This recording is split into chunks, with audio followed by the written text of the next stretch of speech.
the system is broken. We are at the end of this cycle of building everything upon debt.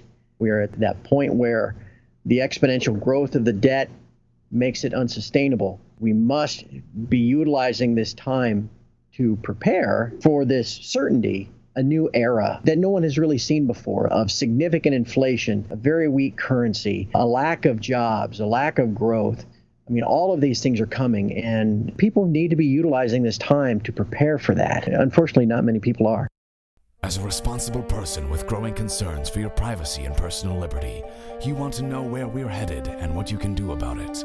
We ask the experts what you need to do to take prudent and responsible action to safeguard your family's wealth and well-being, and what basic first steps will help you to be aware and prepared. ReluctantPreppers.com. Welcome back, Reluctant Preppers. Today our special guest is Craig Hemke, otherwise known as Turd Ferguson, founder of the TF Metals Report, extremely popular online blog and environment where people find out about what's really going on in the world of precious metals. Welcome and joining us here on Reluctant Preppers, Turd.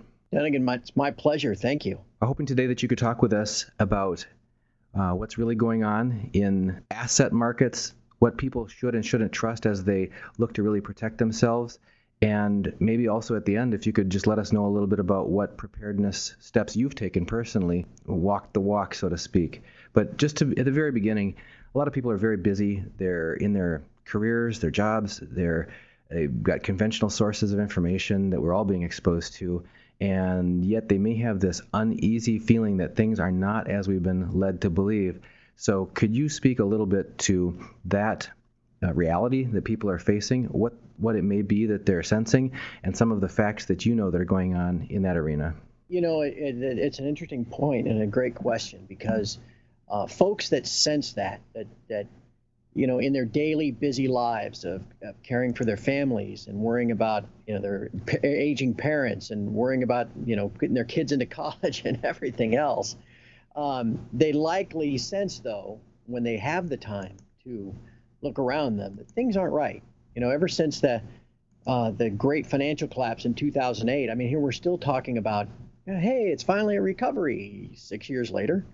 And that kind of promotes a general sense of unease for a lot of folks. What I can kind of add from my perspective is that I was in that same boat. I spent the better part of 20 years as a somehow related to the securities industry, as a stockbroker in what they call a wholesale of mutual funds, always tied very closely in with the markets and the economy. I have a degree in economics. I mean, all of this stuff. And so I bought it hook, line, and sinker all the way through about 2008. And it was at that point that I finally had a chance to really sit down and devote some mental energy into what was really going on.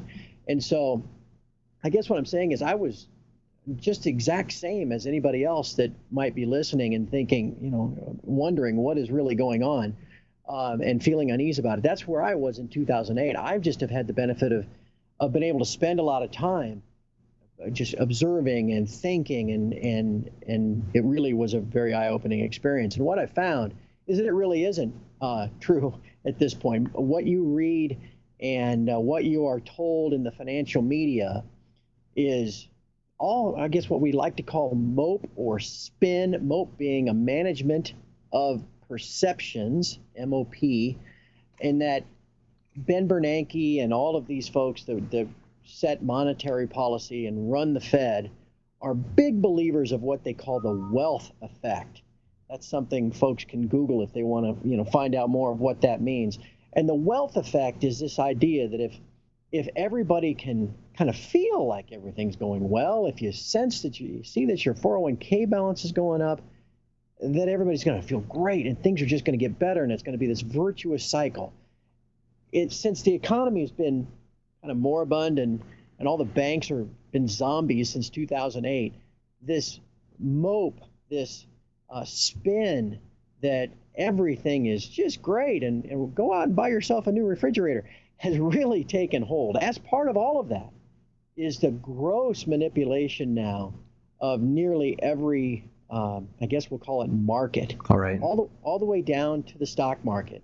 There's no attachment to fundamental reality in the stock market. And a lot of folks go, gosh, why does the stock market keep going up every day? Everybody's going to, if you're listening, think, oh, that's just some kind of conspiracy theory. No, it's not. This is how it works. The Fed has their network of primary dealer banks. Those banks, like Goldman Sachs and Morgan Stanley, are getting a cash infusion on a daily basis that we call quantitative easing.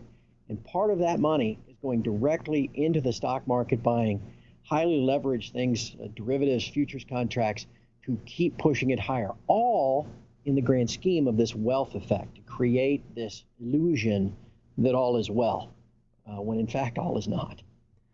And so when people see the stock market going up and may take action, such as saying, doing more consumer spending, taking on more debt, that sort of thing, because of that, that's not necessarily acting in concert with the underlying health of the real economy or their best way of reducing risk for their family. So where else should they be looking? What else is really going on, and what other options should they be considering?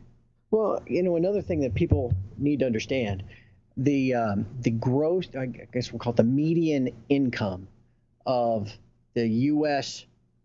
individual, the U.S. person, has actually fallen by more than 10% since 2009. So there's a real squeeze going on, and I think this is something that folks are feeling too.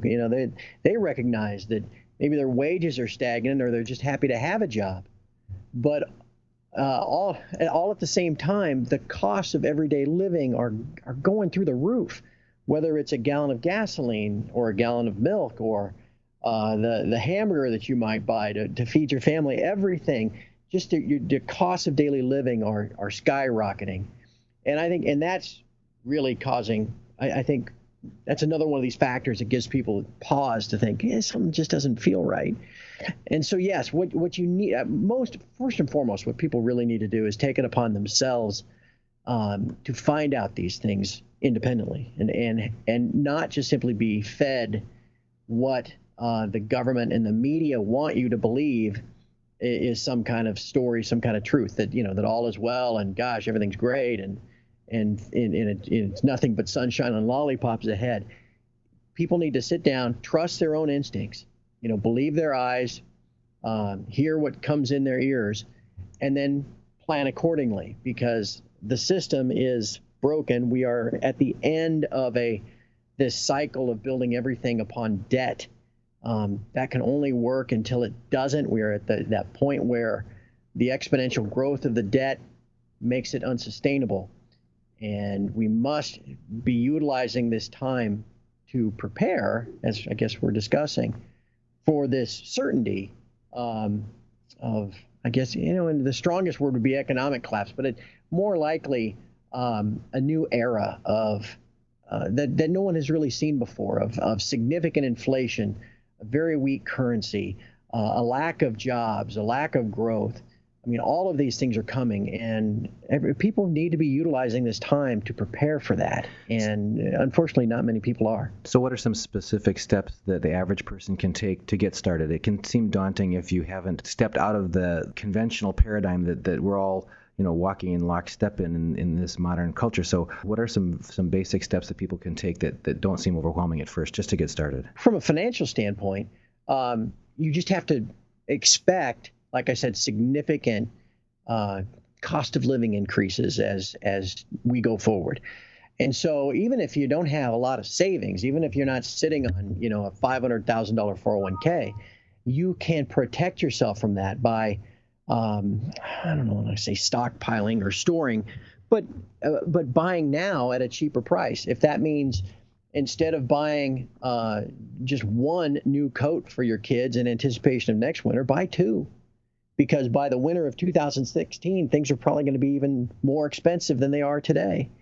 If it means instead of buying, if you have access to this, instead of buying a hamburger a pound at a time, buy it bulk and put it in a freezer in your basement. I mean, there are a number of things just on the very basic level that people can do to not only protect themselves financially, but also prepare in case something more cataclysmic happens. from a financial protection standpoint, this is the thing we mainly discuss at TF Metals Report. It is imperative that you have physical gold and physical silver, not shares of an ETF or gold held in an account somewhere that you don't know where it is or you can't see it. Talking about the actual metal, whether it's gold coins, silver bars. This does two separate things for you. One, it is a store of wealth. Gold has been sound money and a store of wealth for quite literally millennia. Going back, to the Egyptians, you'll find references to gold and its use as money. The same is true now. You want to own gold as a protection against the devaluation and destruction of this dollar-based system that the world has used now for 70 years. You want to own silver, though, too, for the same reasons. But silver also protects your purchasing power.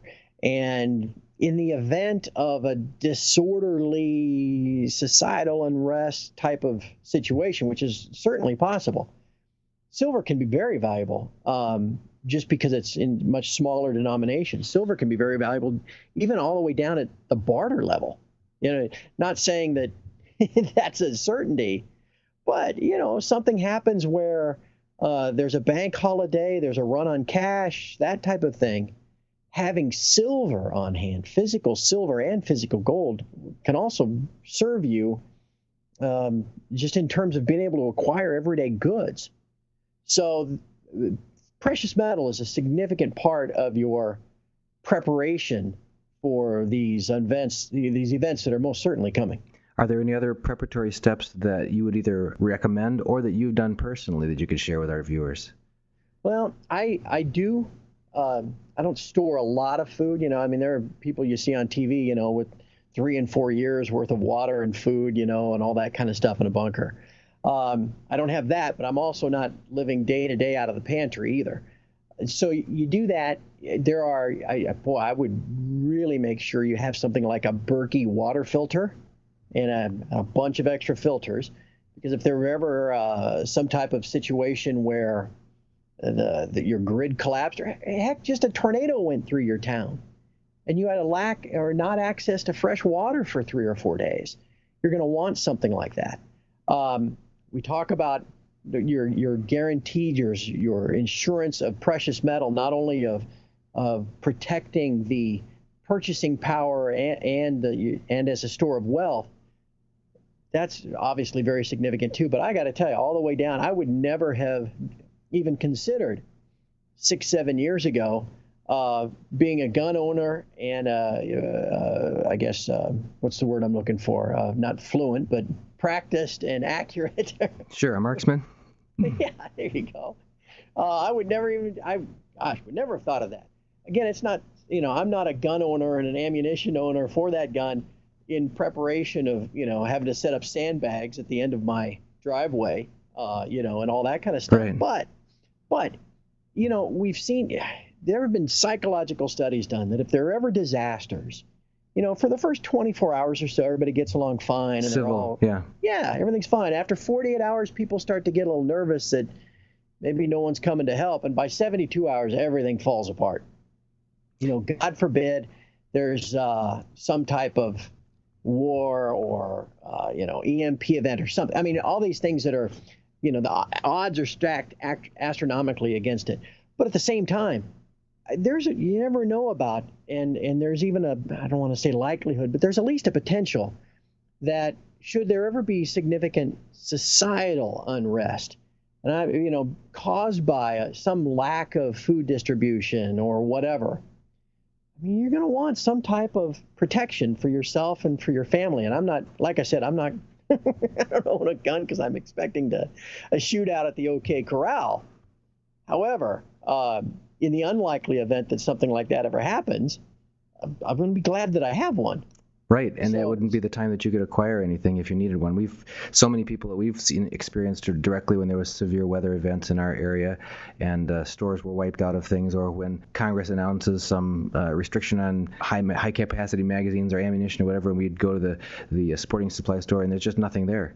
So the just-in-time supply chains are so thin that the only time to acquire something that you might need is when you don't need it. So that your advice is well taken there. And I know that your time is short and we need to let you go, and we'll have to have you back on. But before we do, can you let people know how they can find out more about your work if they would like to hear more of what your advice and your things you have to say? Yeah, I appreciate that, Don. Again, my website is called TF for Turd Ferguson, tfmetalsreport.com, all one word. Kind of like my background of kind of stumbling into this 5-6 years ago, recognizing that things weren't right. That's what this site is set up for. We call the kind of subtitle to it is preparing for the end of the great Keynesian experiment, Keynes being the economist who kind of was the godfather of all of this debt-induced central planned government that we have. And that's all coming to an end. And so the site is built on that notion that we're all here to help each other. So as opposed to your regular internet site where, it's sniping and people calling each other names it's just not. TF Metals Report is completely different. We're all there to help each other, and people provide links through the forums and through all the different threads. And there's just some great forums and threads that discuss disaster preparation and financial preparation too. So I'd encourage anybody listening to at least come check it out. Again, tfmetalsreport.com, and it's a different place, and I think most folks will enjoy being a part of it. We'll encourage our viewers to check that out. We'll include a link to your website in the description of this video. Craig Hemke, thank you for being with us today. We'll have to have you back again here on Reluctant Preppers in the near future. Don, again, it was an honor and a pleasure. Thank you very much. Have a great weekend. Thank you.